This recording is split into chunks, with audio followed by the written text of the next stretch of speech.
September 24th, 2020. The first item are hearing at the request of the Public Improvement Commission staff, the acceptance of the minutes of the PIC hearing held on September 3rd, 2020. I'll make a motion to approve the minutes from the previous hearing. September 3rd? Second. Sorry. All right, all in favor? It's all right. Aye. Aye. So moved. Moving on to public hearing continued. Our first item is on a petition by Charles River Park D Company for the acceptance of pedestrian easement adjacent to the following public ways in Boston proper. The locations are Lemassey Way on its southwestern side, address number 35, southeast of Martha Road / Nashua Street, and Martha Road on its southwesterly side, northwest of Lemassey Way at Nashua Street. This was new business on July 23rd, 2020. Had its first public hearing on August 20th, 2020. Had its first public hearing continued on September 3rd, 2020. And is shown on a plan entitled City of Boston Public Works Department, Engineering Division, Pedestrian Easement, Lemassey Way and Martha Road, Boston, one sheet dated June 2020. Good morning, Chief. My name is Robbie Burgess from Howard Stein Hudson. I'll be representing Charles River Park D Company, the proponent on this today, and asking for a continuance to the next hearing, please. We're still finalizing some coordination within city departments and need a little extra time, please. Great, thank you so much, Robbie. Todd, what is the date of the next PIC hearing? October 8th. Or Robbie? October 8th. October 8th. Robbie, that works for you? Yes, thank you very much. All right, Chief. any questions or comments? Oh, sorry, go ahead, Parra. Robbie, are you comfortable with the 2-week continuance, understanding the nature of the issues and the amount of resolution that is still required? Is 2 weeks? I am not positive, no, because I need to coordinate with Public Works Department. We've received comments and responded to those comments, but need to get confirmation that our responses were acceptable for Public Works. So, you know. Is 2 weeks or 4 weeks? I'm not sure. Either case is okay with us, just trying to limit the expenses to your client. Understood. I appreciate it. I'm very hopeful that we can resolve the few remaining items within the 2-week period. Awesome. Thank you, Ron. Other questions or comments? Todd or Robbie? Thank you. We're all set. Members of the public? Thank you. I see none. All right, I'll entertain a motion on this item.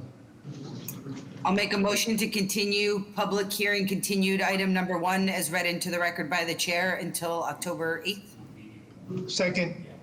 All in favor? Aye. Aye. In the top right. Thank you. So moved. Moving on to our second public hearing item continued on a petition by Charles River Park D Company for the making of specific repairs within the following public ways in Boston proper, consisting of curb realignment, roadway and sidewalk reconstruction, as well as new and relocated pedestrian ramps, specialty pavement, street lighting, infrastructure, street trees, planters, landscaping, storm drain infrastructure, street furniture, bike racks, driveway curb cuts, and the removal of traffic islands. Locations are Lemassey Way, generally at address number 35, southeast of Martha Road and Nashua Street. Martha Road on its southwesterly side, northwest of Lemassey Way and Nashua Street, and Thoreau Path, generally north of William Cardinal O'Connell Way. This was new business on July 23rd, 2020, at its first public hearing on August 20th, 2020. At its first public hearing continued on September 3rd, 2020, and this is as shown on a set of plans entitled City of Boston Public Works Department, Engineering Division, Specific Repair Plan, Lemassey Way, Garden Garage, Lemassey Way Improvements, West End, 3 sheets dated June 12th, 2020, as well as City of Boston Public Works Department, Engineering Division, Specific Repairs Plan, Thoreau Path, West End, 2 sheets dated June 2020. Good morning, Chief and Commission members. Thank you again for your time. I'll be representing Charles River Park D Company, Robbie Burgess from Howard Stein Hudson, and will be requesting a continuance to the next hearing, similar to the prior item. Great, thank you, Robbie. Questions or comments by the commission? Todd or Robbie? All set. Members of the public? I see none. Yep. All right, I will entertain a motion on this item. I'll make a motion to continue public hearing continued item number 2 as read into the record by the chair until October 8th. Second. All in favor? Aye. Aye. So Thank you moved. very much, Commission members and Chief. Moving on to the public hearing portion. Our first item is on a set of joint petitions by BRG 55 India LLC, the Massachusetts Department of Transportation, and the Boston Planning and Development Agency for the vertical discontinuance of portions of the following public ways in Boston proper, vertically above and below the grade between the sidewalks. The locations were India Street on its southwesterly side at address number 55 between Franklin Street and Fitzgerald Surface Road, Well Street on its northeasterly side, southeast of Franklin Street on its southeasterly side between India Street and Well Street, and John F. Fitzgerald Surface Road on its westerly side, generally south of India Street. This was new business on September 3rd, 2020. And this is shown on a set of plans entitled City of Boston Public Works Plan, Engineering Division Discontinuance Plan, Vertical, Franklin Street, India Street, Well Street, Surface Road, Boston proper, 4 sheets dated February 24th, 2020. Good morning. My name is Deborah Danick. I'm here from Niche Engineering. Also joining me today is Chris Clements from Goulston and Stores, who's the project legal team and representative of the owner. We would like to request a continuance of our item to the October 22nd hearing. We're still working through some legal issues. Very good, Deb. Questions or comments by members of the commission? Todd or Robbie? We're all set on this. Thank you. Members of the public? I don't see any. All right, I'll entertain a motion on this item to continue until for 2 meetings till the October 22nd PIC meeting. I make a motion to continue public hearing agenda item 1 as read into the record by the One that chair keeps on to moving. the Might be a hearing black date road. of October Might 22nd. not be, I don't know. Next time you turn my camera on, you need to keep it on. Is there a second for that? Second. All in favor? Aye. Aye. So moved. Thank Moving you. on to, no problem. There are 3 more sort of agenda items all on the same project. Our second agenda item is on a set of petitions by BRG 55 India LLC for the acceptance of pedestrian easements adjacent to the following public ways in Boston proper. The locations are Well Street on its northeasterly side at the rear of 55 India Street, southeast of Franklin Street, and Franklin Street on its southeasterly side between India Street and Well Street. This was new business on September 3rd, 2020. This is shown on a set of plans entitled City of Boston Public Works Department, Engineering Division, Pedestrian Easement Plan, Franklin Street, Well Street, Boston proper, 4 sheets dated May 15th, 2020. Hi, this is Deb Danick with Niche Engineering. Also here is Chris Clements representing the owner. He's from Goulston and Stores. And we would like to request a continuance to the October 22nd hearing, please, for this item. Very good. Questions or comments from the commission? Todd or Robbie? All set? Members of the public? None? All right, I'll entertain a motion on this item. Regarding public hearing agenda item number 2, petition by BRG 55 India LLC. I make a motion to continue this matter until to the commission hearing on October 22nd, 2020. Second. All in favor? Aye. So moved. Moving on to our third item, on a set of petitions by BRG 55 India LLC for the making of specific repairs within the following public ways in Boston proper. The locations are India Street on the southwesterly side at address number 55 between Franklin Street and Fitzgerald Surface Road, Well Street southeast of Franklin Street on its southeasterly side between India Street and Well Street, and John F. Fitzgerald Surface Road on its westerly side of India Street. This was new business on September 3rd, 2020, and this is shown on a set of plans entitled City of Boston Public Works Department, Engineering Division, Specific Repairs Plan, 55 India Street, Financial District, 6 sheets dated March 2020. Hi, my name is Deb Danick. I'm with Niche Engineering. Also here is the owner's representative, Chris Clements from Goulston and Stores. We would like to request a continuance of this item until the PIC hearing on October 22nd, please. Very good. Questions or comments by members of the commission? Todd or Avi? All set? Members of the public? None? All right, I'll entertain a motion on this item to extend it for, to continue it for You almost kicked somebody out. two PIC meetings until October 22nd. Regarding public hearing agenda item number 3, I make a motion to continue this matter to the next commission hearing on October 22nd, 2020. Second. You haven't seen Denise come in, right? All in favor? Aye. She is in? Aye. Okay. So She moved. said she was having trouble getting. Moving on to our fourth public hearing item on a set of petitions by BRG 55 India LLC for the granting of an earth retention license for the installation of a temporary earth support system within the following public ways in Boston proper. The locations are India Street on its southwesterly side at address number 55, southeast of Franklin Street, Wall Street on its northeasterly side, southeast of Franklin Street, Franklin Street on its southeasterly side, between India Street and Wells Street. This was new business on September 3rd, 2020, and it says shown on set of plans in total City of Boston Public Works Plan, Engineering Division, conceptual temporary excavation support plan, 55 India Street, Boston, 3 sheets dated April 2020. Hi, my name is Deb Danik. I'm with Niche Engineering for the last time. I'm also here is the owner's representative, Chris Clements from Goulston and Stores. We would please like to ask for a continuance of this item to the next PIC hearing on October 22nd. Great. And Deb, just to be clear, it's 2 PIC meetings. I know you know this, but 2 Oh, PIC. yes, sorry, 2 away. Yep, Yeah, no problem. thank you. Yep. Questions or comments by members of the commission? Todd or Avi? All set? All right, members of the public? None. All right, I'll entertain a motion on this item to continue it for 2 PIC meetings until the October 22nd hearing. Regarding public hearing agenda item 4, I make a motion to continue this matter to the commission hearing on October 22nd, 2020. Second. All in favor? Aye.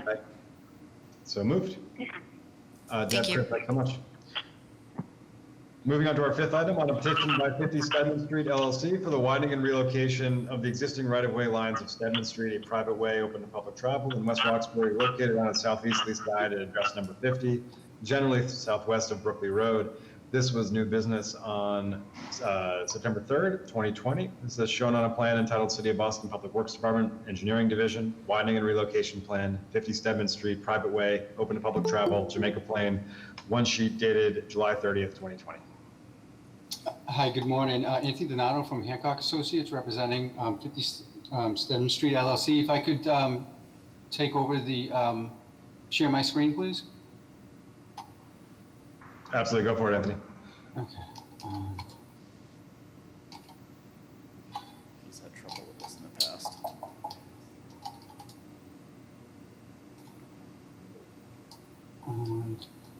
Sorry, I'm trying to.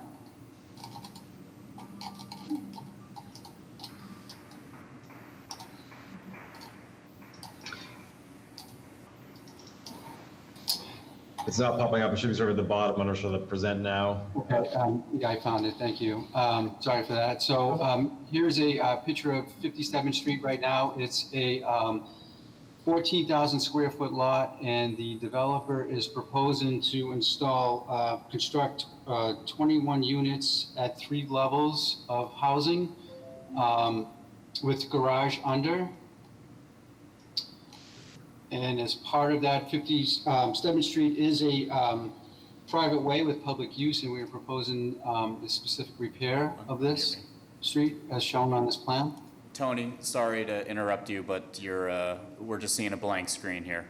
We're not actually seeing your plan. I'm sorry. Okay.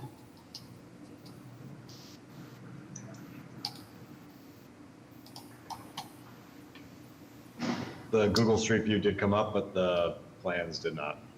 Okay.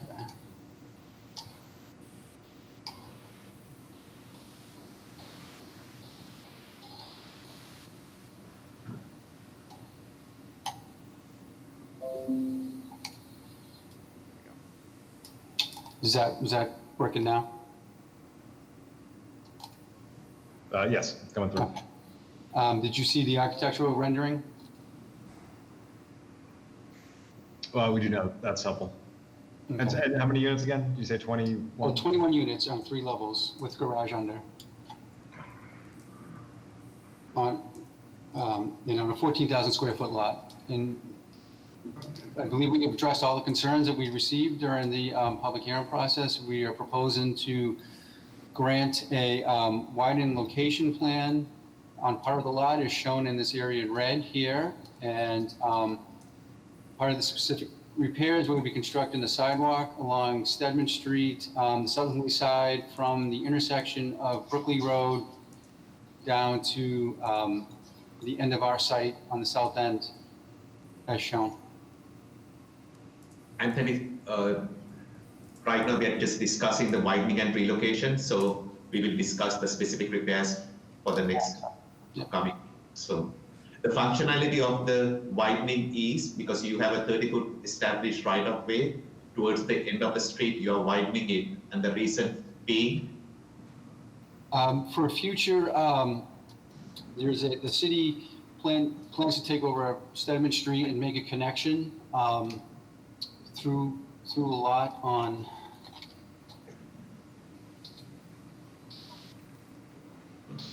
if you could give me the condensed version of the reason. Yeah, so there's a future plan that the city has to extend Stedman Street down to Washington Street, down to Washington Street. The city. It's because it's not wide enough for sidewalks, Para. We're adding sidewalks, they need to widen it. Okay. Correct, yeah. Anthony, are you putting street lights? Yes, there will be streetlights on the southern side.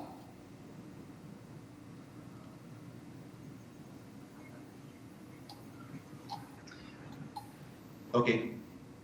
And we're providing, the sidewalks will be designed so as to provide 5 feet minimum clearance for ADA access. Right. We can get into to Bar's earlier point, we can get into the specific repairs. And I think during that session in particular, we just want to make sure that and confirm your willingness to sort of coordinate with any other right-of-way changes that are going to be required by any abutters who are building further to the south of you, as if and when Stedman Street sort of becomes further built out than it is today beyond your property. But other questions or comments on the pedestrian easement portion of this? Or sorry, the widening and relocation portion of this? Todd, for the record, the petitioner owns the street on both sides. They don't necessarily own the roadway on the opposite side, but they do own the land where the widening is being granted here. Is there any dialogue with the abutters on the other side? Because I don't know whether the houses back into this and all of this construction may impact their access from the backside if there is such access. Yes, there's quite a bit of development going on in this area, and there are common ownership groups amongst a number Awesome. of the Thank you. parcels. Thanks, Todd. Other widening and relocation, comments on the widening and relocation plan?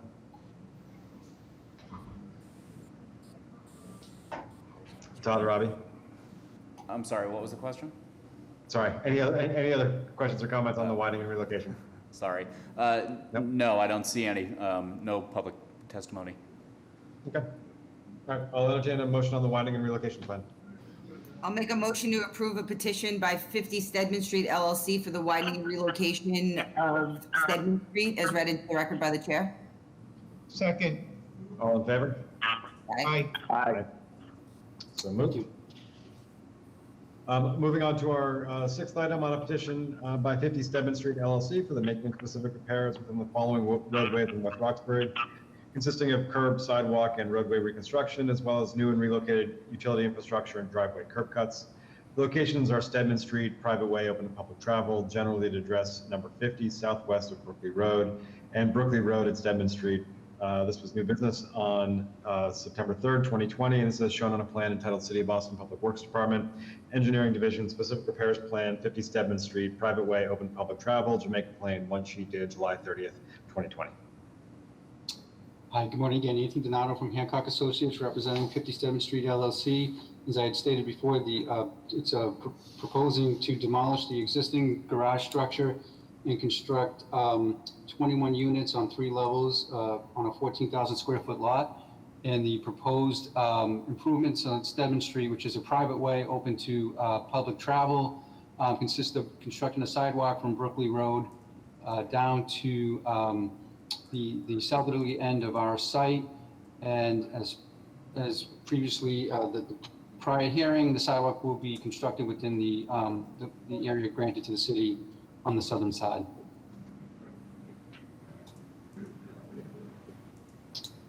Are there any questions on the proposed site plan? I assume you can see that display. Just to follow up on Para's question, and Anthony, I think you've covered this, but you've coordinated and gotten sign off from our street lighting division on the plan?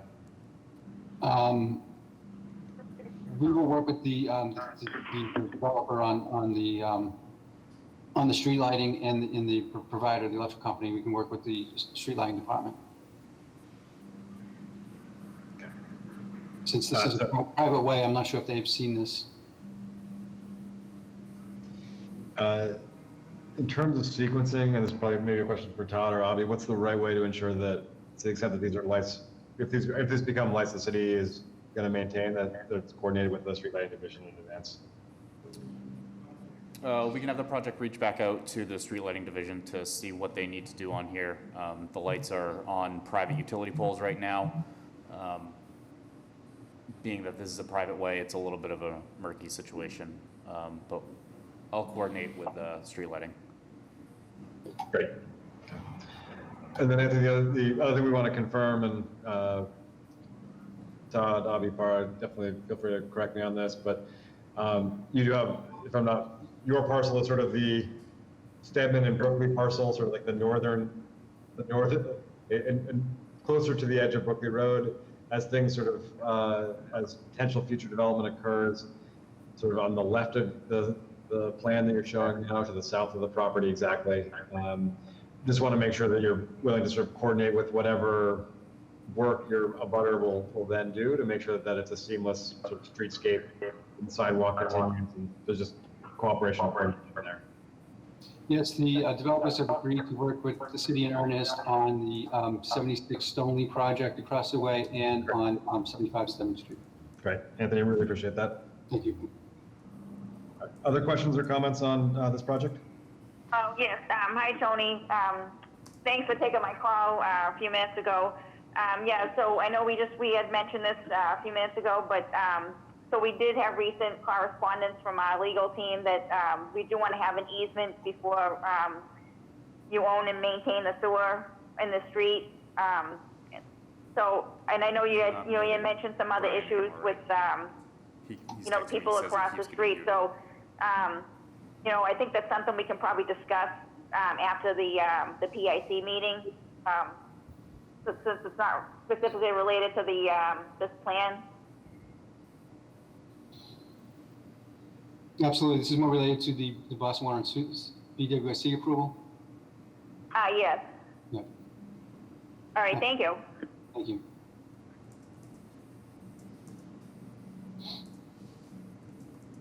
Other questions or comments by members of the commission?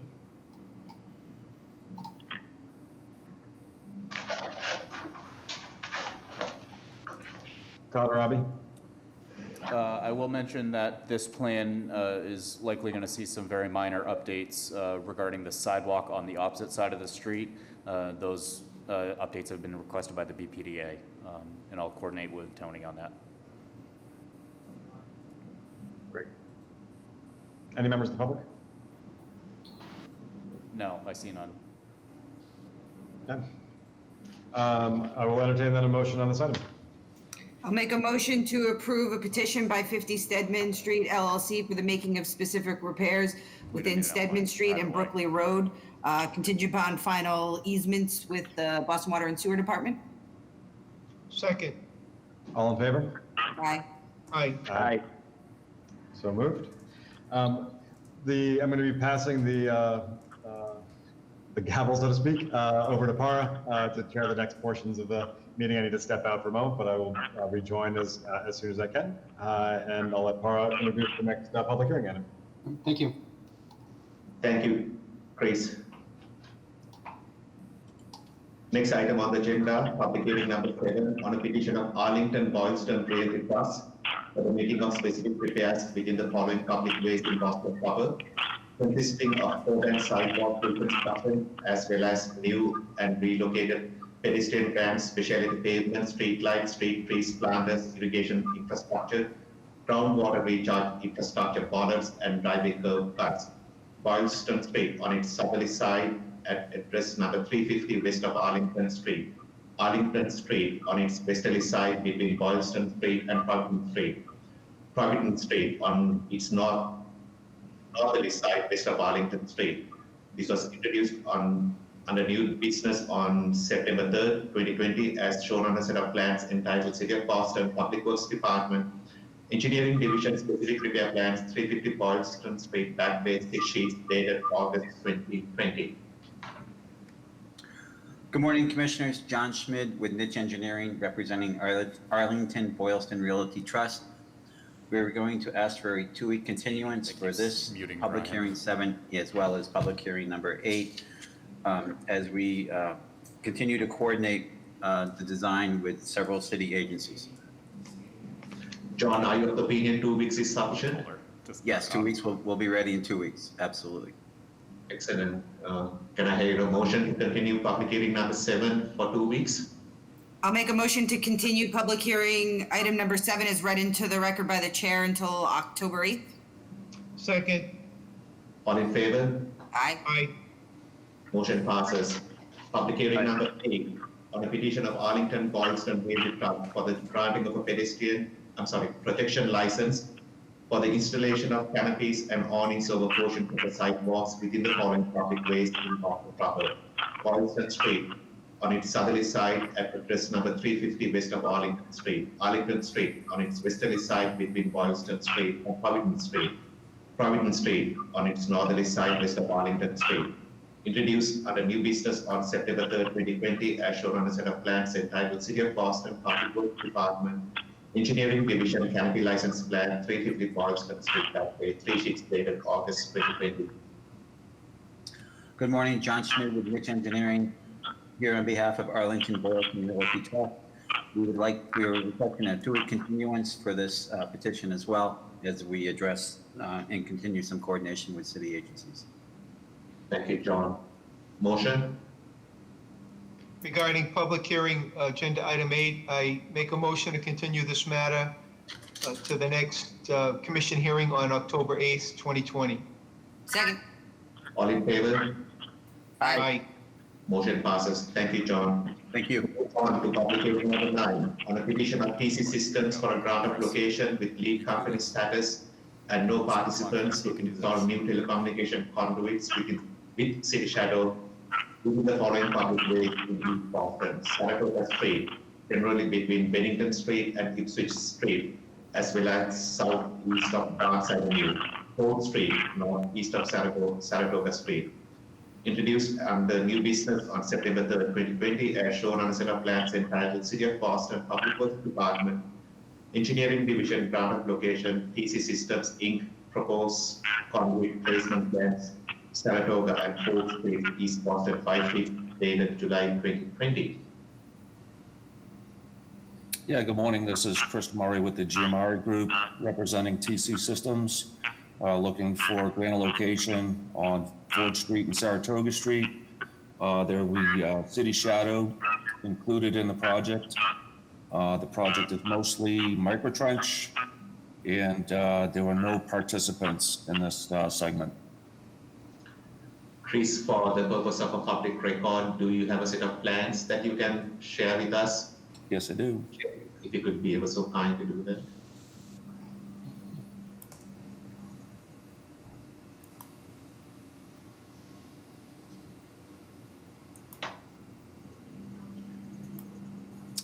Can you see that?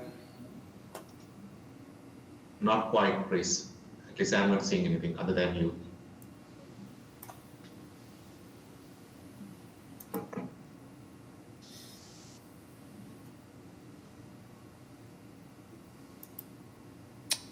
Yeah, the share button's grayed out on mine. Todd, will you be able to insert our plans?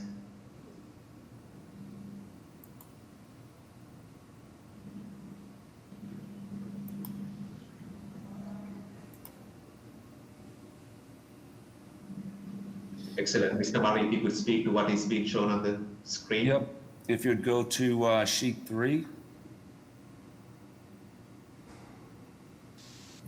You can see here that we have a breakout of a Verizon manhole at the corner of Barnes and Saratoga Street. We'll be conventional trenching from there over to a pole on the other side of the street, and we'll be installing a handhole there. And like I said, we'll be including City Shadow conduit in the whole run, and the City Shadow will be stubbed and capped at the base of the utility pole. Thank you. And Todd, if you could just show the segment of 4th Street. Maybe it is It'll on. be on sheet 4.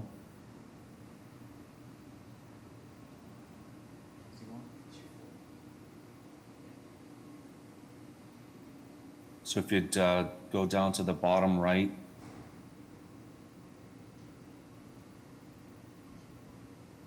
you can see there, we're also coming out of a Verizon manhole, installing a handhole close by, connecting the two via conventional trench. And then we'll be going northwesterly down Saratoga Street to the left there via micro trench. One of those pathways will be dedicated for city shadow conduit use. We have a intermediary handhole placed near Ford and Saratoga, and then continuing to a utility pole on Ford Street. Thank you, Chris. Any comments by fellow commission members? Todd or Abby? I think we're all set on this one. One of the homework assignments was to confirm that none of these new handholds or manholes were going to be located within any crosswalks. I took a look at that. I think it's fine, but we'll have Chris confirm that and update the Mylar if necessary. Any public comments? I see none. Like to hear a motion regarding public hearing number 9? I'll make a motion to approve a petition by TC Systems for a grant of location in Saratoga Street and Ford Street as read into the record by the chair.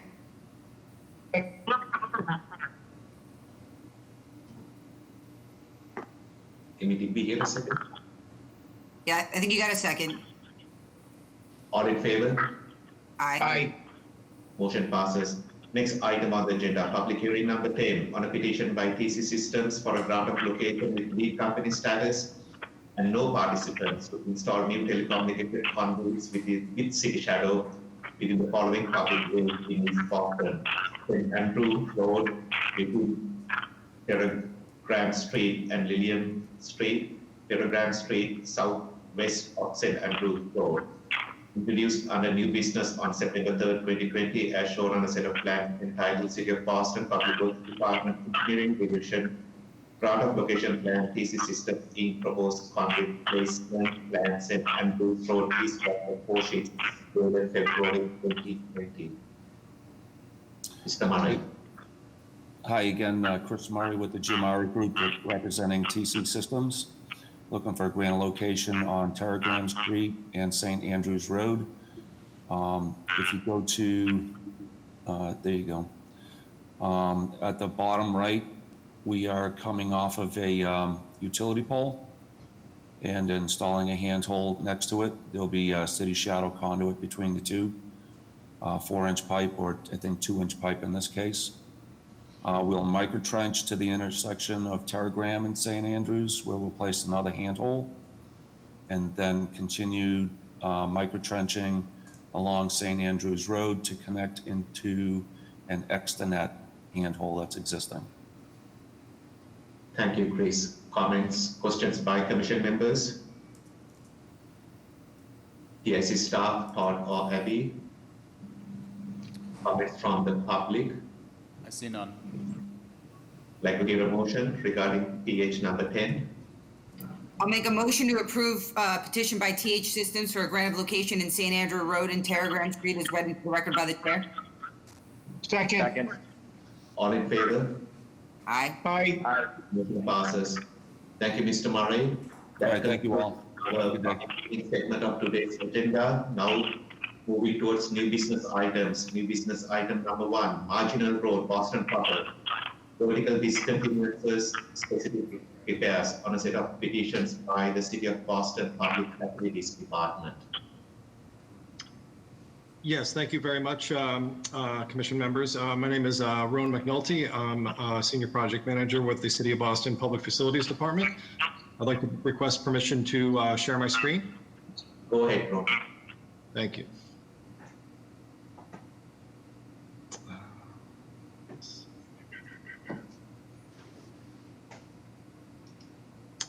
Can everyone see that?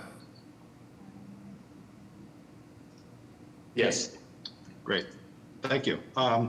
So I'm here today to present the a request for vertical discontinuances in support of the Josiah Quincy Upper School project. With me today is Carlton Jones, who's an Assistant Director for Operations with PFD. Also Pip Lewis and Deborah Collins from HMFH Architects, as well as Josh Soares from Niche Engineering and Sabathia Sar, our OPM with Skanska USA Building. PFD is working closely with the Mass School Building Authority on this project. We're working with Mary Piketty as well as with Carol Brown. So just a quick summary slide.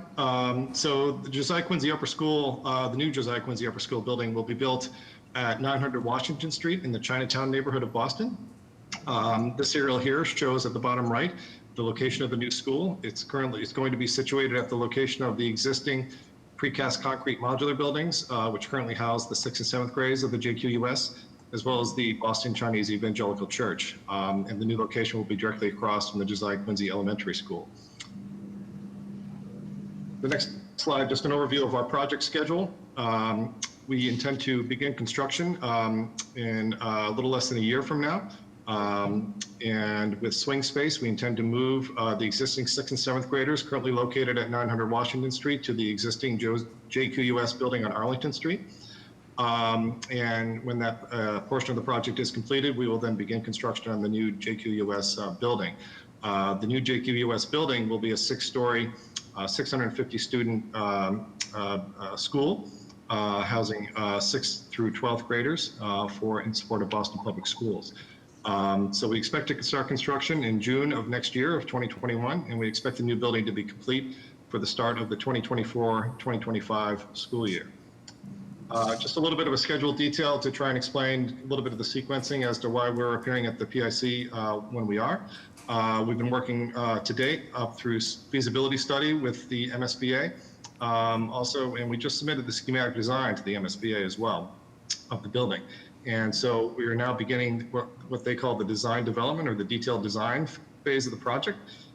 In that phase of the project, we'll be doing a number of different things. We'll be selecting a CM at risk to build the project, furthering the design, furthering cost estimating, furthering schedule, but also very importantly, executing a PFA or a project funding agreement with the MSBA.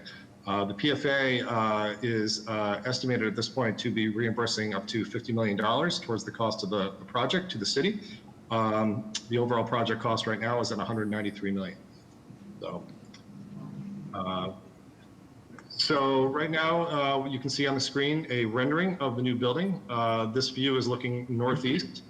Towards the left is Washington Street. Towards the right is the Mass Turnpike and Marginal Road. This illustrates the request for vertical discontinuances that we're here to discuss today. Due to the relatively small site for such a large school and to the kind of the unique configuration of the site, working with BPS and refining their educational program over the course of the past year, it's become clear that there are certain program elements that are going to need to request vertical discontinuances. In this rendering on the left-hand side, you can see a mass representing what will be the auditorium of the building. And just towards the right is an area of the building which will be the gymnasium. And just above that is the classroom area of the school. There are 4 stories of classrooms there. This elevation of the building faces due south. So working with HMFH and others, we expect to have a need for solar sunshades to mitigate the effects of solar gain on the facade. So this is a site plan. Pip, are you able to talk to the site plan in the next couple of slides? If not, I can go ahead and do that.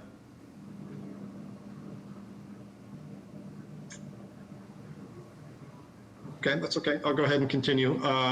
So this is a site plan showing the footprint of the new JQUS building, Marginal Road to the south, Washington Street to the left, and Harrison Ave to the right. So you can see, I think, from the site plan here that the site is kind of a trapezoidal shape, and it's going to be a 0 lot line construction building. And so, again, working with BPS, we found that the needs for the size of the auditorium that they need to support their educational program and the size of the gymnasium are items that are going to need to be able to overhang on the sidewalk on Marginal Road. So this is a first floor plan. Again, the auditorium and the gymnasium are shown dashed. And this is the second floor plan showing the actual floor plans of the auditorium and the gym. Josh, are you able to talk to the vertical discontinuances site plan? Sure, yeah. And at this scale, it's a little tough. Do you mind if I take over presenting and then I can kind of zoom in where the discussion goes? Sure. Stop presenting. Sure, go ahead.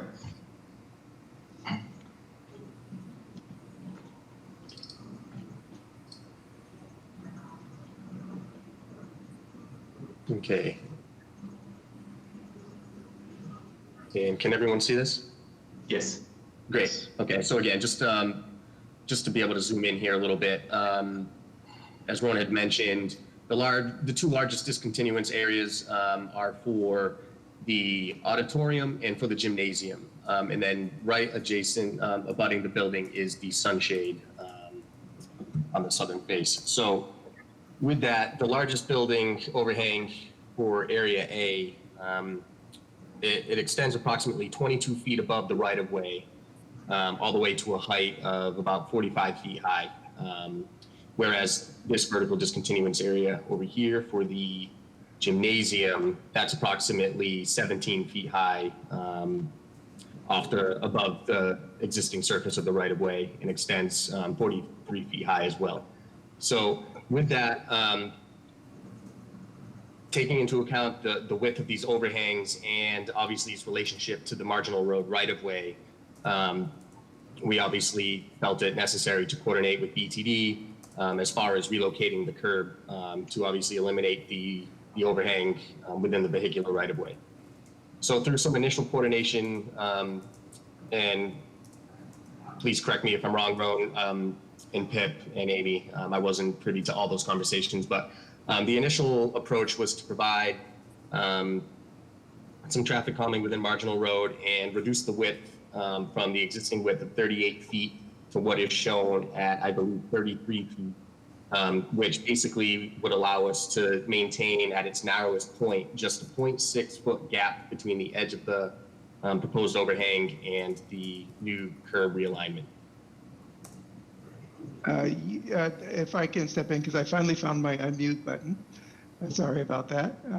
It's actually 0.9 feet, I believe.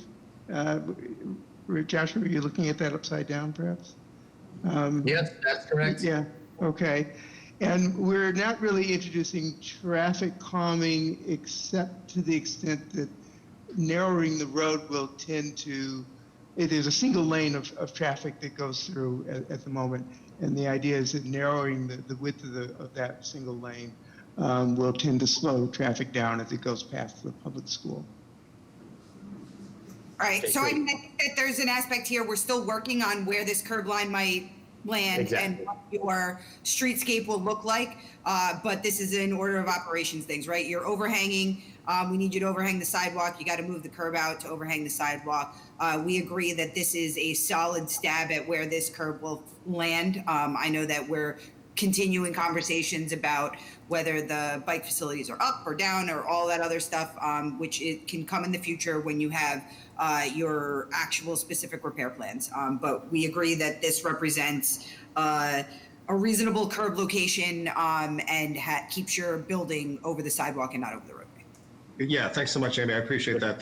I would just also offer, in terms of the schedule, the reason that we're here at this relatively early stage of the design process is because of the timing with regard to signing off the PFA, or the project funding agreement, with the MSBA. The MSBA requires that a district, be it City of Boston or any other district that they're going to be reimbursing, to have full ownership and control of their site, which extends to air rights. And so in order to have the MSBA sign off on that PFA and the timeline that we need to continue the project, we're having these conversations that are a little bit out of sequence than you might have, and we expect to return to the PIC at a later date in the project to talk more specifically about our approach to the streetscape. Excellent. Right, exactly. So, and with the proposed curb, as just stated, we have presented kind of a schematic specific repairs, if you will, to kind of hold this curb line and some of the additional Boston Water and Sewer infrastructure changes that are required with the new building construction and with the curb realignment. So if there aren't any questions relating to the discontinuances, we can kind of go through that specific repairs plan. Joshua, okay, can you touch on the specific repair plans? Sure. As much as you are going, all your discontinuances are vertical, right? Correct. Okay. Yes. Right. So as far as the specific repairs, again, this is kind of the base drawing to kind of lock in that curve, the worst case scenario where we currently stand with our coordination, and that we're all in general agreement with. Obviously, we will come to PIC at a later date once the streetscape has been fully coordinated, regarding any site furnishings, trees, street lighting. So that'll come much later during the DD portion through the design effort. But through coordination now with the Boston Water and Sewer Commission, with Denise, a couple of their comments obviously related to any drainage pattern changes that would result from the curb realignment. And actually, because of the constant cross slope across the roadway, there aren't many impacts to the roadway drainage. It's a matter of just relocating the existing inlets. So what we're currently proposing is to provide 2 new inlets over top the existing drain laterals, and then removing the existing drainage infrastructure at the current curb line. So here's one structure here, and then further east down Marginal Road with the second structure.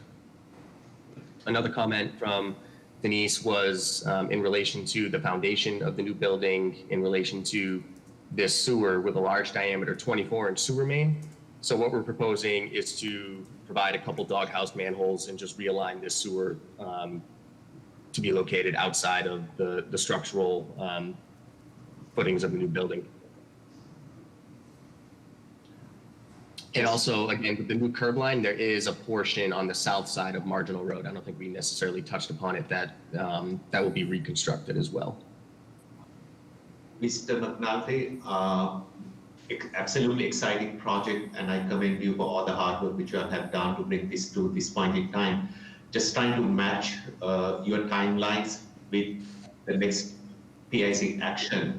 I'm fairly certain you all have coordinated this project with every known city department. I'm just a little bit unaware. I'm sure you may have discussed this stuff with Public Works Engineering Division staff. I haven't had a chance to check with those folks to see whether you all have been in touch with them. Yes. To make sure that. Yeah. Yeah, we did meet with staff from DPW back in, I want to say it was March timeframe, early March. Yes, we did. Awesome. Just a quick comment. Condition of Pine Street, and by the time we are finished with spending $200 million over here, Pine Street may not be looking as great as it is looking today. After doing such a wonderful investment, I think you want all the abutting streets to be at least looking nice, passable, and doesn't look like it's a piece of crap. So I think Washington, Marginal, and Harrison, I don't think you are going to traumatize those streets too much unless your utility connections are coming off those streets. So the punchline is, I don't know whether there are major utility lines going down Pine Street, but Pine Street may be in a tired condition. So Mr. McNulty, my punchline is, by the time 2023-24 comes around, when you are doing your ribbon cutting, that the surrounding streets are in some decent shape, whether that expenditure is taken upon by your team or the city team. But at the end of the day, we will give something to the community which they are going to be appreciative and proud of. I mean, you are being proud. So just put that in your radar as to who is going to clean up the streets, because it would be a little bit shameful, meaning not shameful, not quite the mark after you spending so much resources and creating such a jewel in the Chinatown area, and then the kids can't actually walk to those schools because the sidewalks or the roadway is not quite where it needs to be, simply due to the construction damage that's going to take place. So it has become conversation between your team and the city team to make sure that someone picks up that task. Yes. What I would say is that I think your comments are very well taken. And in fact, some of the conversations we've had with BTE and staff members have brought up very similar concerns as well. So that's definitely on our radar.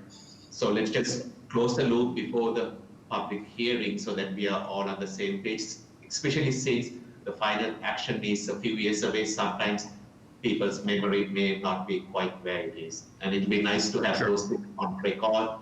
So this way we can just pull the tape and see what is it that we all agree to. Sure. Okay. It's a really exciting project. Any additional comments by fellow commission members? Amy, who is your point person for this at BDD? William Moose. Brilliant. Okay, so him and Zach and your families, you all can sort this thing out. Excellent. Yeah, and I think that we've started that level of coordination. It's that this is kind of bouncing out as an early action item so they can mask their actual building site. But yeah, no, we're on pace with the streetscape. Separate question from me to you, Mr. McNulty, that has nothing to do with the PIC hearing itself. I am curious about the CN risk part which you are doing. Todd, if you could make arrangements for me to have an offline conversation with Mr. McNulty to figure out how PFD is doing that. Certainly. Okay, accept not this. I'll just call you later offline. That's fine. Sure. Any other questions? Todd, Abby, are we all good? We're all set on this one. 2 weeks or 4 weeks? I believe the project's looking for 2, but they could confirm that. Yes, 2 weeks would be ideal. 2 weeks? Yes. Okay, great. Mark it up, October 8th. Wonderful. Thank you so much. Nice project. Thank you. Great, thank you, everyone. For your time. Next item under new business, item number 2, 1 Iron Street, Medallion Avenue, South Boston, specific repairs on a petition by One Channel Center Ground Lease Limited Liability Company, LLC. Good morning, everyone. My name is Justin Miller. I work at Tishman Speyer as an asset manager in Boston. I'm joined today by our property manager at One Channel Center, Catherine Gonzalez, as well as 2 of our engineering consultants from Kleinfelder, Andre Marticini and Robin Seidel. I'm here today to present specific repairs relating to the sidewalk alongside the east side of One Channel Center along Medallion Avenue. I recognize a number of faces. I know that we've been in discussions for the better part of the last 2 years on this topic. Hi, Amy. I know Todd is here too, and I believe I saw Sarah's name. So the challenge that we were looking to find a solution for is due to the fact that that side of the building is actually where our loading docks are located, as well as a couple of decorative planters. And we needed to find a way to protect those openings in the building from storm surges that occur, particularly in that area of the seaport. And very early on in this presentation, you'll see a map. Thank you for sharing, Andre. On the left side, you'll see that storm surges actually form a little bit of a bathtub around One Channel Center, particularly on the east side. So even in instances where there's not a king tide recorded, our property management and engineering teams are constantly tracking just water levels to find out whether or not we need to deploy a flood barrier system to prevent water from pooling in our loading dock. Now, to date, we've been successfully using an Aquafence flood barrier system, but due to the planters and the gates in front of the loading dock, there's actually a restricted amount of width on the sidewalk itself, and therefore we weren't able to conform to the 4-foot required clearance on that sidewalk when the Aquafence was deployed, prior to dismantling it once flooding had drained from that area of the sidewalk.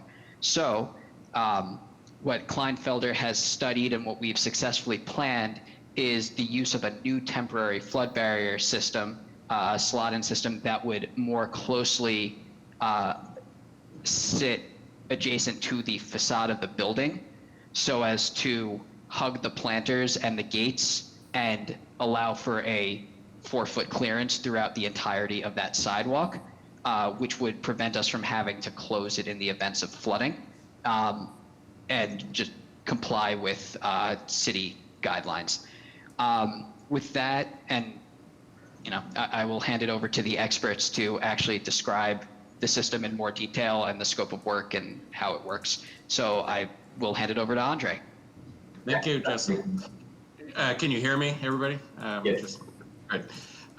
So yes, what we're looking to do here is the actual petition that we're talking about is this section of barrier here that just infringes on city property along Medallion Avenue.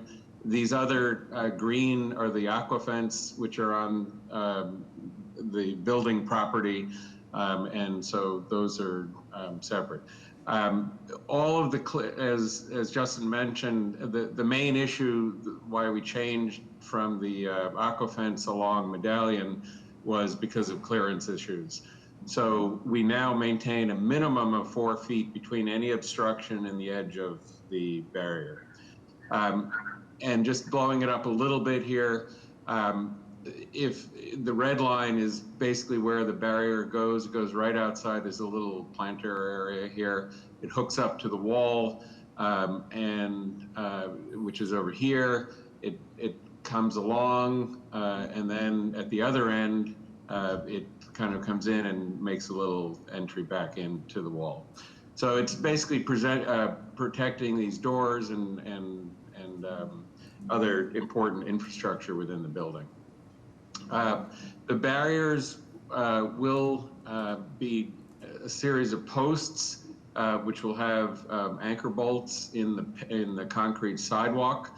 The concrete sidewalk varies from 6 to 10 inches. And so we'll have a series of bolts which will be flush. And if you, this is what the barrier would look like similarly erected. The posts would be brought out and bolted down, but when it's not deployed, you would have a series of flush to the sidewalk anchor, basically some blanking bolts that would be removed when at the time that you're going to erect the system, and then you bolt down into the holes. When you take the system down, you put the blanking bolts back in, and it's all flush to the sidewalk, so there's no snowplow or tripping hazards. Andre, if I may interrupt you for a brief moment. When you come for the public hearing, couple of just housekeeping details. First, if you could introduce yourself. Yes, my name is Andre Martechini, and I am with Kleinfelder. Yes, and also Andre, if you could change the sequence of your presentation so that you are actually showing what the deployed product looks like before you go, so that way it will be, I think it might flow a little bit better, so that way those who want to comment will see the product. So if you just could adjust that, that would be great. Sorry, and you could continue. Wait, say that again. It wasn't quite. Change the sequence of your slides so you are showing this slide much earlier. Ah, okay, okay. Yes, will do. All right. And so I know one of the concerns that got brought up, so again, we're down here at the Medallion Street area. In other words, the number of times that, a year that we might be deploying a system like this. And historically, the Medallion Street area here is area 1, which has a ground floor elevation of elevation 13. And when we look at historical flooding, we hit elevation 13. This is mean low water, by the way, not Boston City based, but mean low water. On average, about 2.8 times a year since 2010. So, of course, 2018 was when we had a historically bad year of flooding. That happened quite a few times, but generally it's 2 to 3 times a year. The other areas that, again, this is not subject to the PIC, but the other areas would get less because they're at a higher elevation, so they wouldn't be triggering that. Again, it may be hard to read this, but basically the slide is just saying that there are a lot of very critical infrastructure within the buildings, including generators, Eversource transformers, a lot of electric equipment, lighting system, security office, hot water heater, and such. That if we, don't deploy something, it's a problem. This was a photo from January of 2018 along Medallion Avenue, where unfortunately they didn't have the system in place at the time, and water did actually get here. So, this was, I think, the flood of record so far, and this was where it actually flooded into the loading dock. In terms of public access, if this area is flooded, you can still pass, assuming the whole area isn't flooded with a major flood, you can still pass through the lobby and get through here. And they will provide appropriate signage.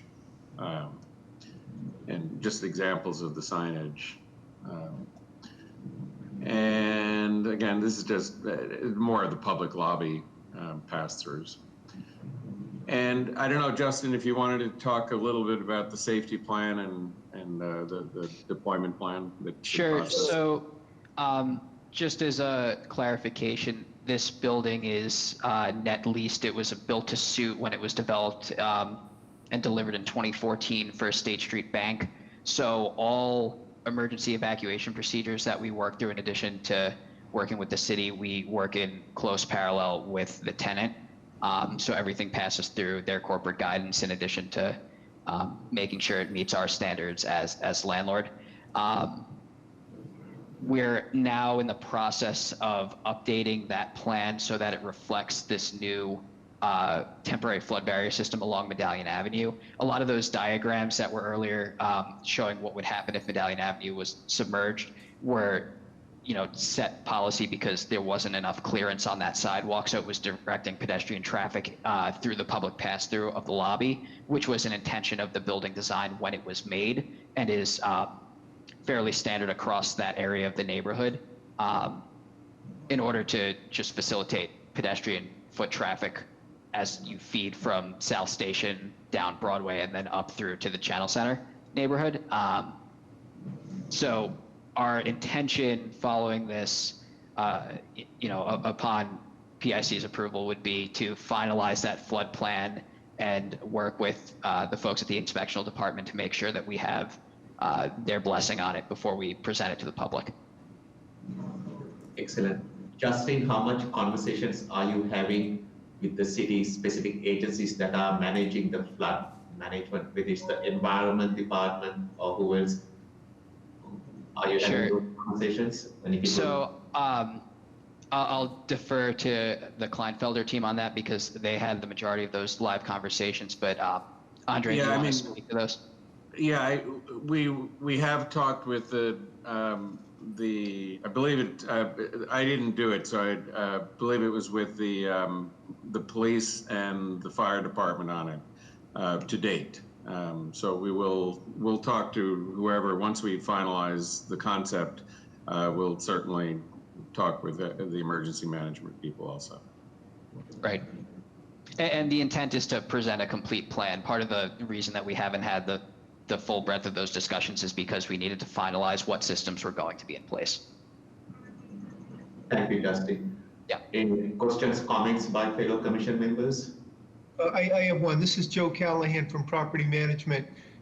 Do any of the nearby neighboring buildings already have a similar system in place? That's one question. And then the second question is, have you had discussions with neighboring property owners?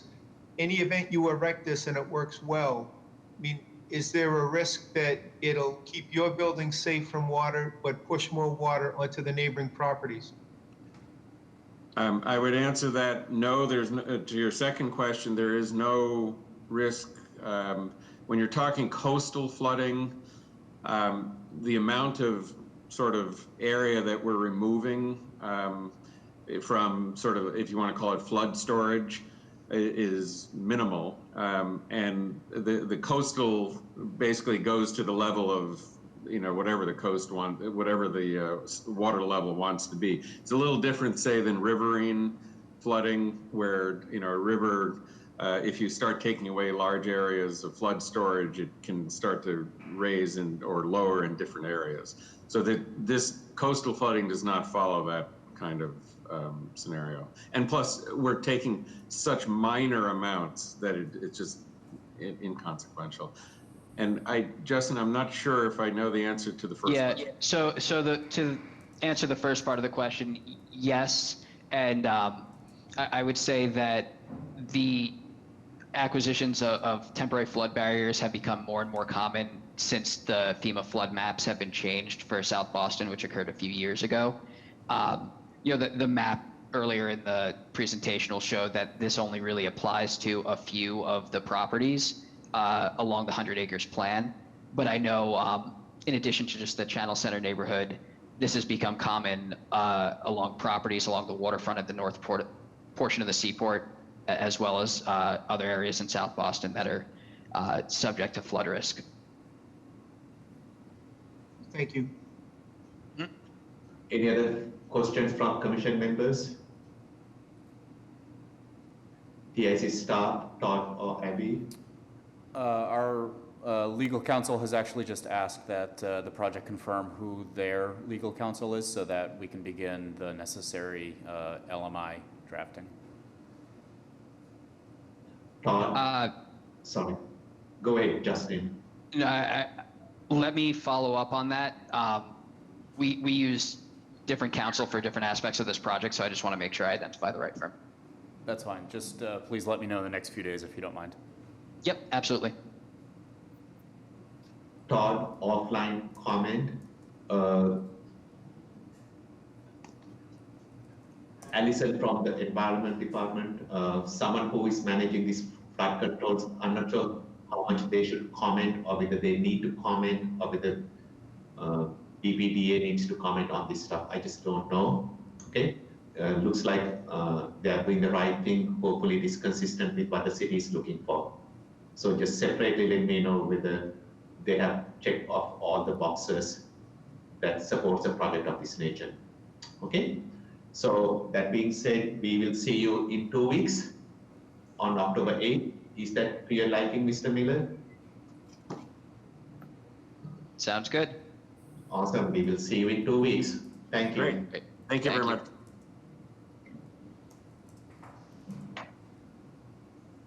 I think Chief Osgood has joined the show with the. I'm happy to, Parth, thank you so much. Happy to close this out with our final agenda item, which is, and thank you, Parth, for stepping in and leading the meeting over the last few items. Our final item of new business is Beaver Street, Child Street, Gordon Avenue, Braeburn Road, Hale Street, Hyde Park, abandonment specific repairs on a set of petitions by Boston Trinity Academy. Hi, good morning. My name is Christian Strom. I'm with Jones Architecture in Salem, Mass, and I'm representing Boston Trinity Academy, which I'll refer to as BTA most of the time. With me, Frank Guerra, the headmaster of Boston Trinity Academy, and Brian Wheeler, civil engineer from BVH Integrated Services. So if I may present my screen.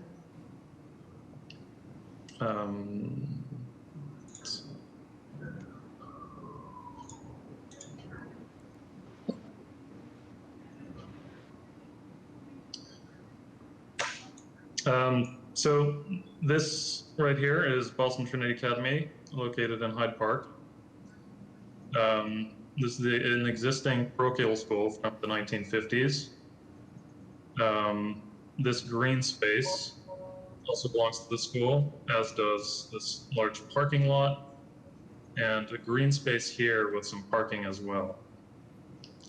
So I'm here to present two petitions. One is the street abandonment of Beaver Street, which is this section of road here between Braeburn Road and Gordon Ave. And then the other petition is for specific repairs along the streets that abut the property. So just to give you a little bit of background, we've been working with Boston Trinity Academy for actually 8 years to develop the current plan. And I met Amy Cording and Todd Liming almost 2 years ago to first discuss this project. So it's been quite a long road, and we're excited to finally be here. What we've been doing is we've been developing a plan for Boston Trinity Academy to improve the image of the school, to beautify their school, to give the students better facilities, which we will be doing here with the gymnasium. This is not an expansion project. We're not adding more students to the school, so it's staying the same size. And we're also hoping to increase safety because one of the big issues now is students are dropped off in this area and drop off and pick up in this area, but while school traffic is going through the parking lot here, there's also a number of people just driving through the property, which they don't really have a right to do because it goes ends of Beaver Street.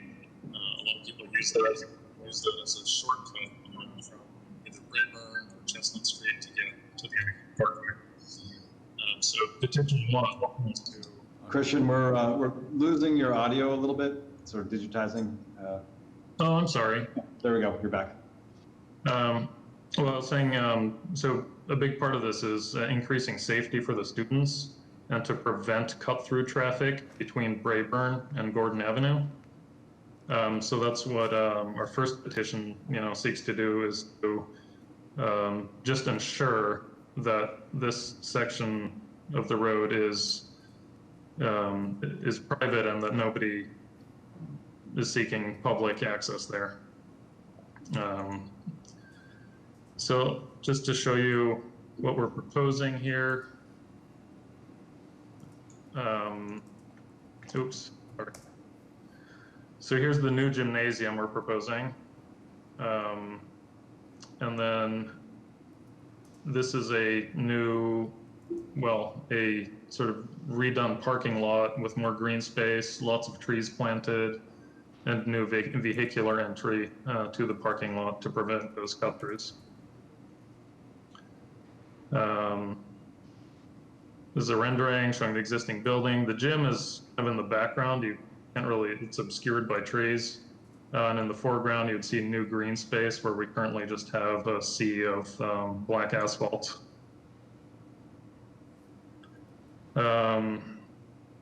This is an elevation of the gym, which will be a pre-engineered metal building, and a rendering seen from Brayburn Road.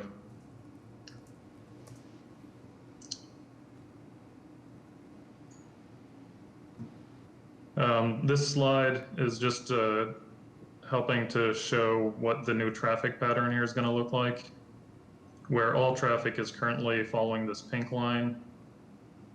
This area will be restricted to just buses that serve the school, not school buses, but occasional buses from other schools that are coming to play games in the gymnasium. We're also proposing this new curb cut on Child Street for the more general pickup and drop off traffic. Christian, is the bus entry going to be gated? Yes, there's going to be a gate there, but this will be used, so it will be buses and actually for emergency vehicles. So one of the other parts of the specific repairs is widening this cut here, but I'll get back to this. So that larger vehicle have better There's turning two radius. properties between your there's two properties between your parking lot and Chestnut Street. Are they engaged about the fact that this is not like, now they live on a true dead end street? Like, have you engaged those two properties that are on the block between Gordon and Chestnut with you? Yes, so we had, I think, 6 neighborhood meetings with Hyde Park and Group Park, and there was a lot of contention around the traffic issues, but it's all been resolved. Yeah, which means that these two abutters, you're changing their traffic pattern, right? Like everybody else, it's something might change, but these people now live on a street that they used to be able to drive straight out to Gordon and now they can't. Right. But so what we will show, and I have the title opinion, which I can bring up as well, is that this is in fact a private way owned entirely by Boston Trinity Academy, and they don't have a right to drive through there. Well, it's a private way open to public travel, so they do have a right to drive through there today. And you're removing that right. And my point is just that everybody else could come down Chestnut Street, but now these people who were able to, like, I can see in Street View how they're parking, right? Like they park in both directions, so they're clearly coming at this from both angles. Now these people were forcing down Chestnut and out to Child, and they can no longer get through to Gordon. So just those two properties are going to see a much bigger difference in what is happening to their circulation patterns than the neighborhood at large. If I could speak to that, as the headmaster of the school, I've talked to the families in both of those. They really don't use that cut through. It's others coming from outside the neighborhood that use it as a cut through, including trucks and 18-wheelers and others who don't want to get out through the more crowded street down here, Austin Street. But I've talked to both of those families, and they don't use this road. They have no objection to us closing it. In fact, they like the idea because it will prevent traffic from coming down here by their homes. Perfect. They don't want. That's great. Can we memorialize it in some way, just so that, you know, we know that they are the ones saying it, not just. Would you like it in writing, or how? I don't know what that means. Yeah, no, anything that just is a direct contact with these two, because they're the ones who were, you know, like, they didn't live on a dead-end street and now they do, regardless of how it was functioning before. So yeah, just to memorialize that they had direct outreach and that they're okay with it. Okay, I'll do that. Thank you. I think, and Amy, tell me, definitely correct me if I'm off on this, Principal, if that were even like a letter that they signed to you, that you submitted to the PIC, that would, something like that would just be helpful. Yeah, anything that shows that they're complicit in this process. Okay. So should I, well, I can move into a little more detail here, just about. Actually, Mr. Strong, if you could give me a moment. Sure.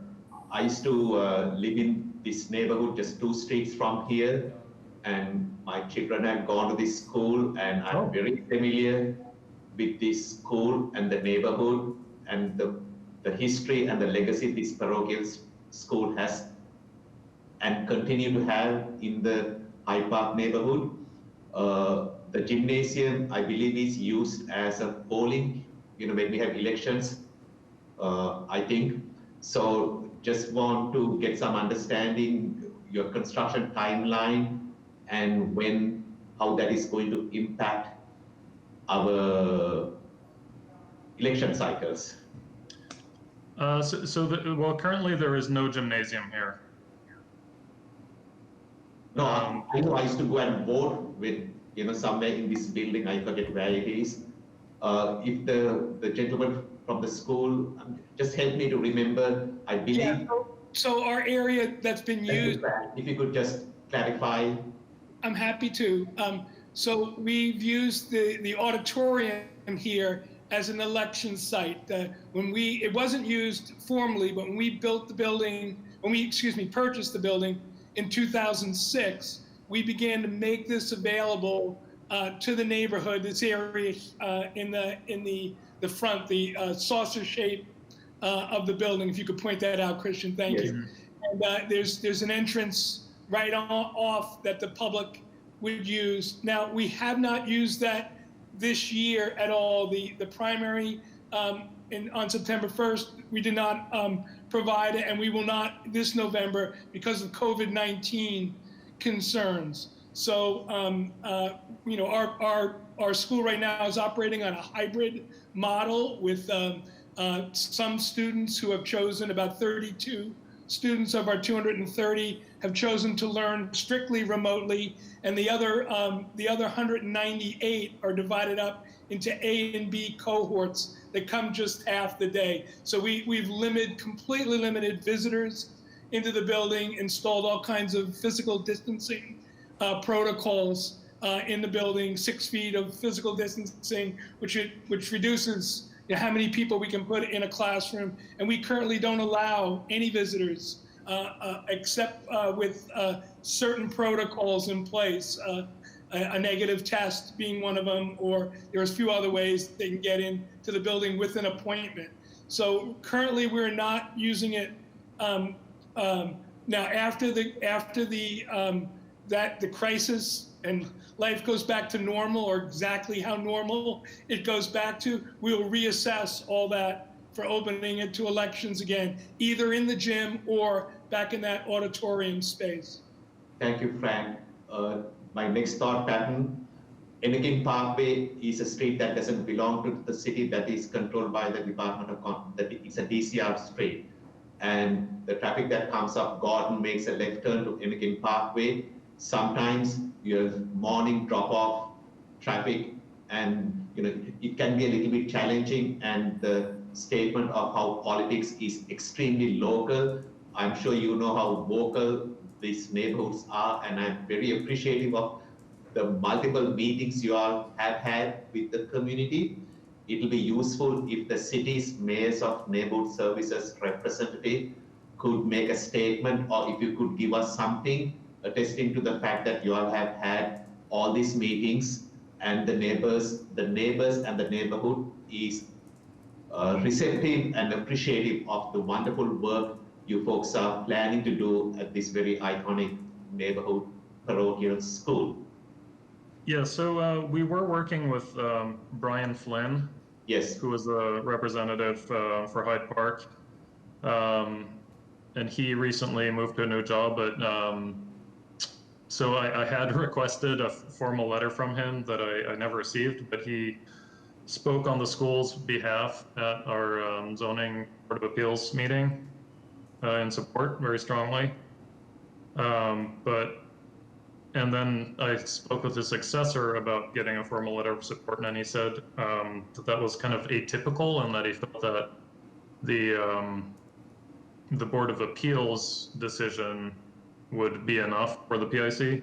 If that's incorrect, then I will get a letter. I will leave it with Mr. Liming to see whether that type of documentation is adequate to support the needs of the Public Improvement Commission. Okay? Not trying to create work for you, as long as we can incorporate the stuff that you already have, that will be the easiest part. Okay. Because off Hale Street, there are, we've got a couple of landscape contractors and places beyond Hale Street. So there's a fair amount of commercial traffic that's in that area. So we just want to make sure that the construction work, or the duration of construction, and this wonderful work you are doing is complementary to what's happening in the neighborhood. How long do you think is the construction project, roughly? So we're looking at a 10-month construction timeline at the moment, and we are ready to go as soon as we get PIC and ISP approval. Excellent. So before this virus situation works its way, you will be hopefully be done. Yes. Hopefully, hopefully we can start December, January, and be done within 10 months. Awesome. Thank you so much. That's all I have. So then I just want to get into a little bit more detail on the relating to the petition 1 street abandonment. So the property has 3 tracts that are defined in the title opinion. Tract 1 is the school itself and the area where the new building is going. Tract 2 is the current parking lot within Beaver Street between Tract 1 and 2. And then Tract 3 is is what's called the Grotto up here, which has about 20 parking spaces, but is also green space and ledge for the most part. So then the title opinion goes through these and provides evidence for BTA's ownership of all these tracts, how it was acquired by the Bernardine sisters of the Third Order in 1950.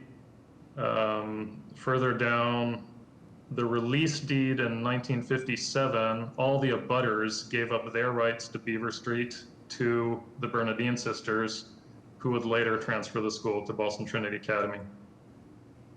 One other item is the sewer easement that runs along Beaver Street, and we are not, intending to violate that in any way, so Boston Water Sewer will still have access to that. And it's also one of the reasons we aren't trying to build anything over Beaver Street, but leaving that as a parking area and leaving that accessible. So I think, and then we also have our abandonment plan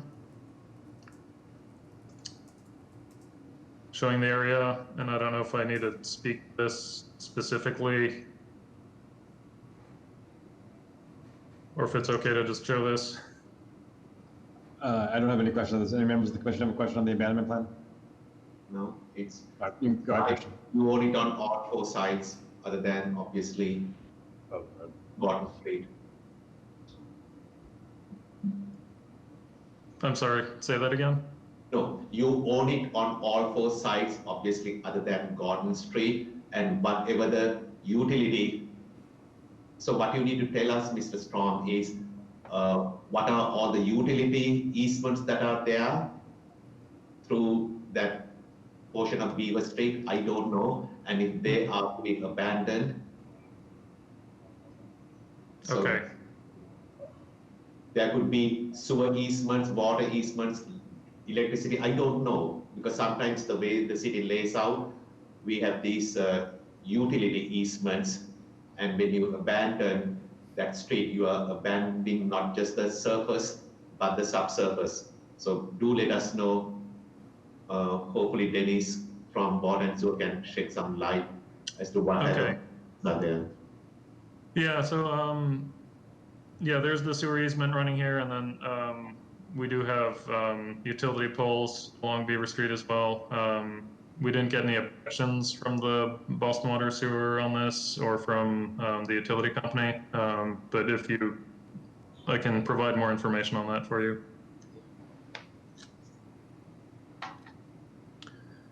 So then I'll move to our second petition, specific repairs.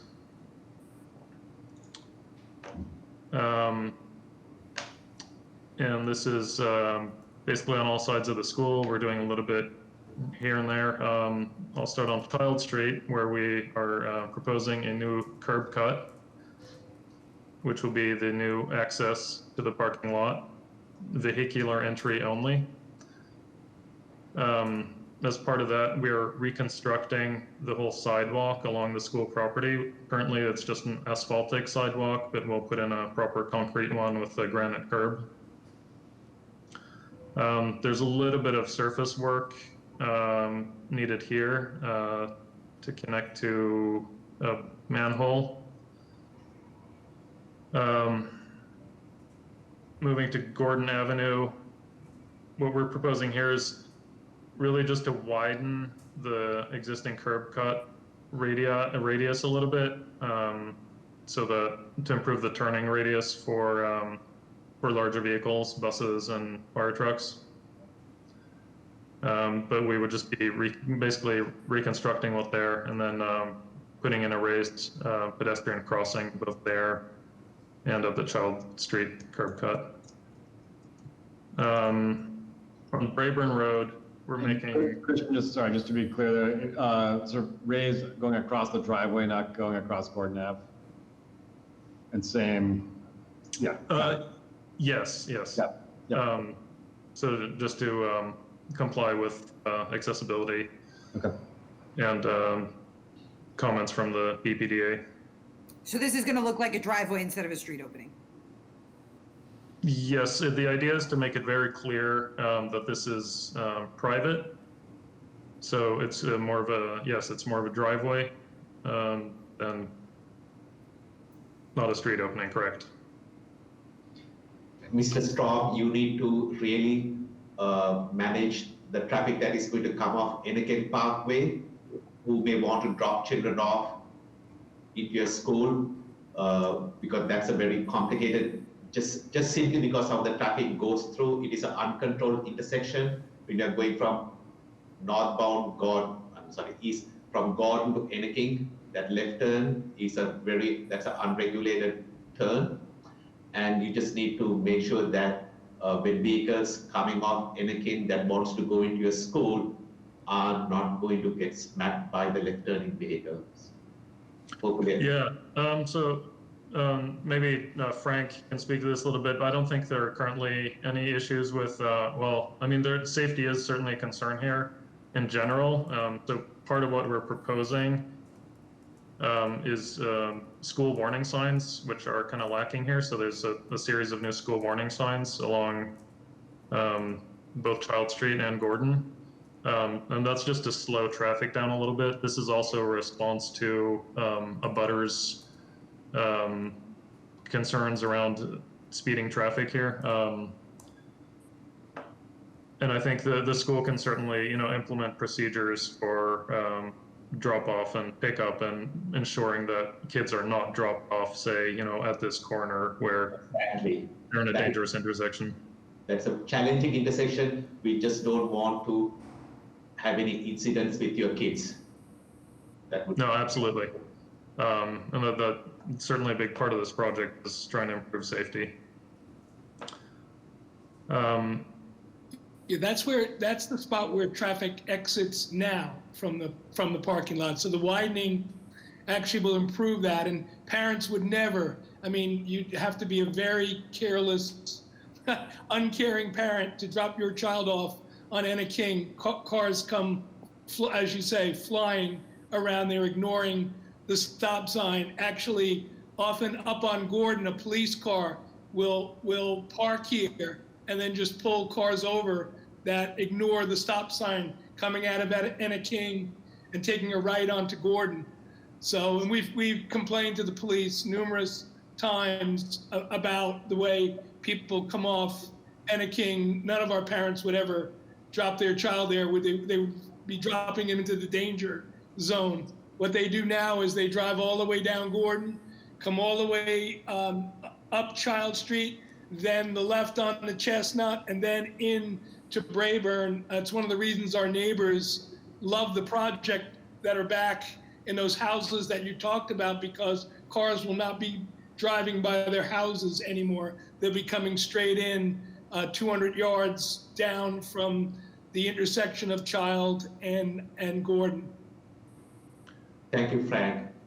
Also, I just want to mention that we did do a full traffic study, which probably Amy has seen when she was with the BTD. She might have seen that. I neglected to send it to the PIC as part of the supplementary documents. We worked with this traffic study and all the abutters to kind of ensure that the overall impact to traffic in the neighborhood is going to be negligible. So, there aren't really more cars traveling on Child Street. They're just turning in a different spot. Instead of turning into Chestnut, they're turning here. And so the kind of the overall impact is really minimal for the neighborhood. So if I may just go to Brayburn, the improvements on Brayburn here. We are redoing the existing sidewalk and curb and repaving some of the surfacing on the Brayburn Street here. And then right here, which, let me see, I should show you this. And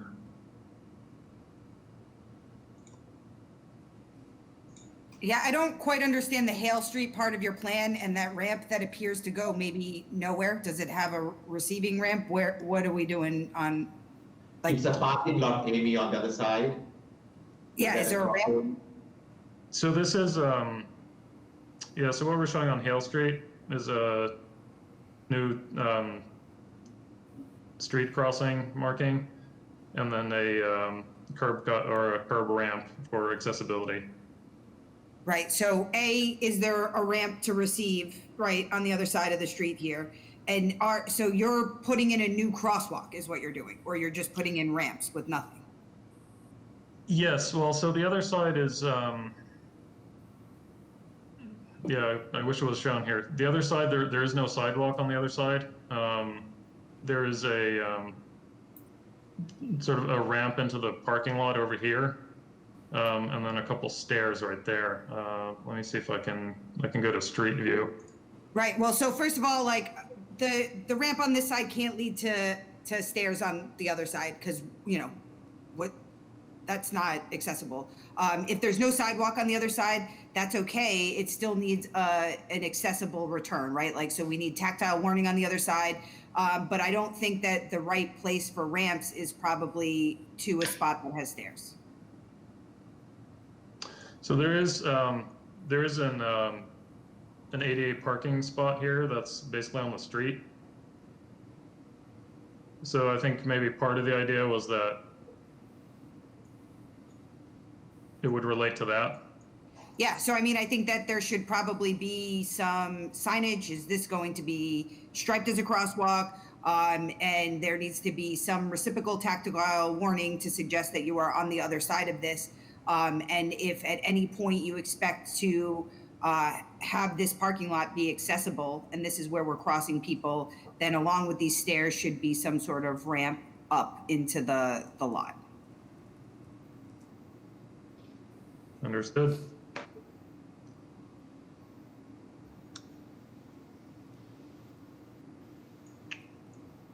Okay.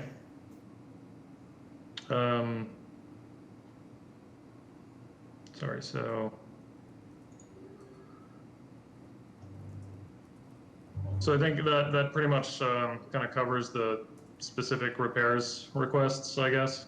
It sounds like we have a little bit of work to do on the Hale Street. I don't know if there's other things for us to. I think, Christian, the one other piece, and Todd or Avi can, I think, help coordinate this, on Child and on Gordon, where you're doing any sort of sidewalk reconstruction. I think there's some lights on utility poles on Gordon, and I don't know if there's any lights. I don't think there's any lights on that side of Child Street, but if you can just coordinate with our street lighting division on any work in that area. Okay, yeah, as far as I know, we're not touching any of the street lights, but I will run it by them. Thank you. I think the letters for the section from the abutters on Brayburn,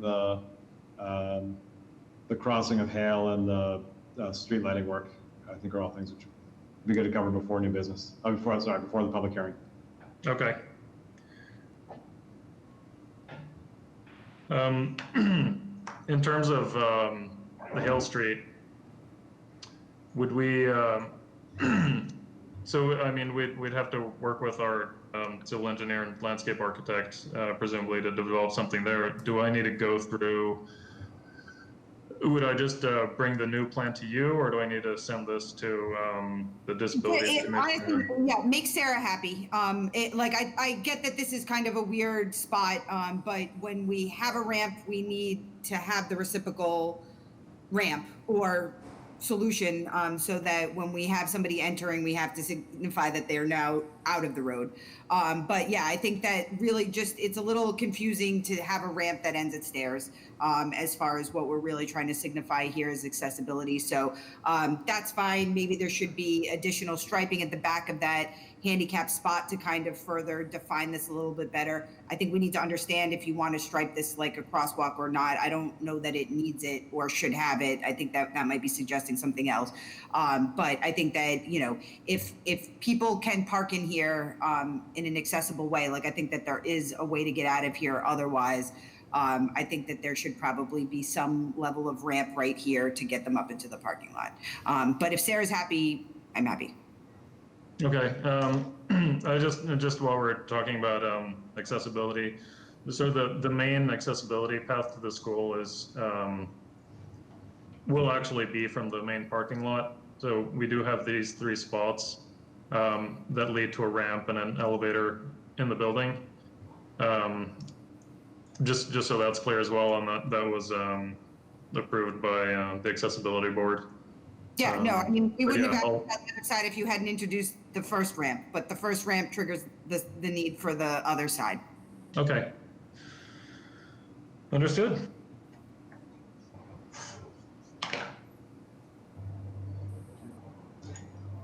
I think that's. Sorry, go ahead. Christian, anything else you want to cover? I don't think so. Okay. Other questions or comments by the commission? Todd or Robbie? I think we've covered everything. All right. Any members of the public? I see none. Long gone. All right. Christian, principal, does it work for you to come back on October 8th, 2 weeks from now? Or would you prefer the 22nd? Or another date? Let's shoot for the 8th. That's what I'd like. Okay. All right. We look forward to seeing you on October 8th. Thank you. Thank you. And with that, I'll entertain a motion to adjourn. I'll make a motion to adjourn. Sorry, Jenna, do you second that? Yes, second. Oh, sorry. Yep. All in favor? Aye. Aye. All right. So moved. Thank you all.